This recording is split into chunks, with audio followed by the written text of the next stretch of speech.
All right, I want to introduce you to three key people who were a part of a group that we would refer to as Neo-Freudian. Each one of these were contemporaries of Freud, and they basically took his ideas, agreed with some of them, but not with all of them, and perpetuated them farther into society in general.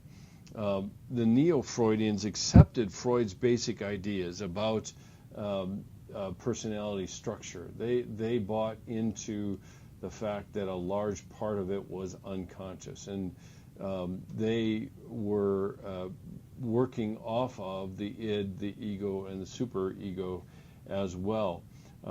They also talked about the shaping of personality in kids and the dynamics of anxiety and defense mechanisms. So they were all on board with these concepts with Freud. But the one thing that all of these three really parted company with was the primary role of sexual motivation and aggression. And so Karen Horney, for example, that's this lady, and yes, her name is spelled Horney, which you'd otherwise call as horny, but it is spelled Horney, if you want to think of it that way. But Karen Horney agreed with Freud that the unconscious exerts a powerful influence on our functioning, but she looked more into social motivations, as well as the one, the guy up above here, Alfred Adler. Adler was, this is Adler, Alfred Adler. And Adler was also parted company over the sexual and aggressive motivations that Freud saw. And one of the key concepts that he talked about was social interest.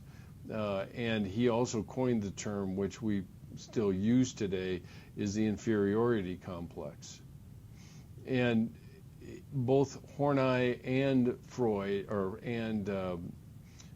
Adler were very attuned to the social context of our behavior.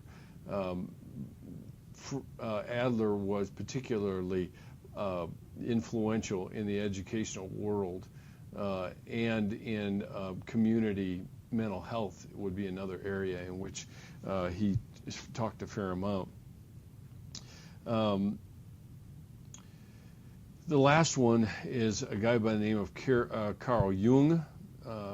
It's spelled Jung, but it is pronounced Jung, two O's. And Carl Jung still has his longest reach into the Myers-Briggs type indicator, which probably many of you have taken, which is really built on his concepts of personality. One of the key concepts for Carl Jung was something he referred to as the collective unconscious. So he really placed our unconscious not only within the individual, but also within the entire cultures that would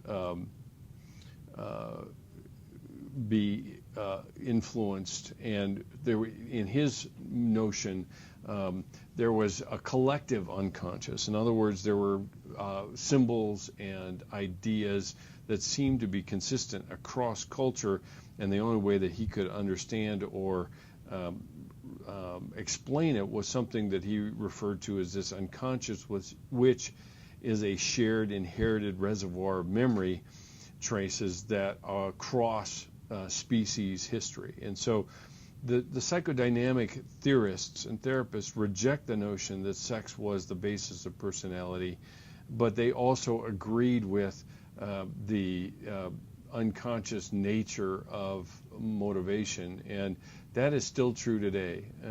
Psychodynamic therapists still exist. They are not psychoanalytic. They certainly don't propose the notion that is part of psychoanalysis. Typically, psychoanalysis as a therapy is meeting with a therapist or analyst, is what they're called, once a day for every week at $250 an hour for many, many years. And that really has fallen out of favor, partly because of how long it takes, but also just the huge cost. There are not much in the way of psychoanalytic institutes anymore. You will find one in New York and another in Chicago, but that really is about as much as what we see in terms of training psychoanalysts anymore. The psychodynamic point of view is alive and well, and you see it not only in individual therapy, but you also see it in family therapy.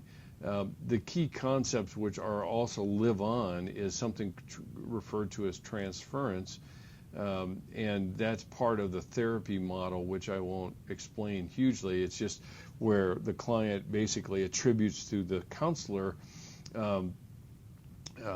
the motives and feelings and thoughts of a person in their past. And this particular concept is a holdover from Freudian ways of thinking. So psychodynamic is still used. We still have a penchant for looking into the past as a influencer of our present. Of course, for many people, just because I can figure out what happened in the past says nothing about what I need to do in the future or even in the present. I've just determined what happened there. So that's part of the criticisms of Freud, is that he did a really good job at describing what actually was happening, but really didn't do anything to help us to understand orbital. So the modern view of unconscious is such that we really have found that there is a huge portion of our functioning that is unconscious. In other words, it is out of our awareness. And most of what we do, from our language to our thought, is unconscious, not in the way that Freud talks about it, but the understanding that there's a lot of what goes on inside of us that is outside of our awareness has been clearly figured out, or what I want to say, discovered, I should say. So even in cognitive psych, we have a concept called the neuronal workspace, unconscious neuronal workspace, and that's where all the work goes in that we can't really spectate on until we produce the results in our language and things of that sort. So Freud's influence,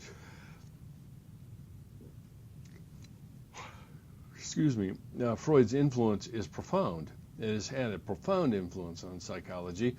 Now, what we want to look at now is an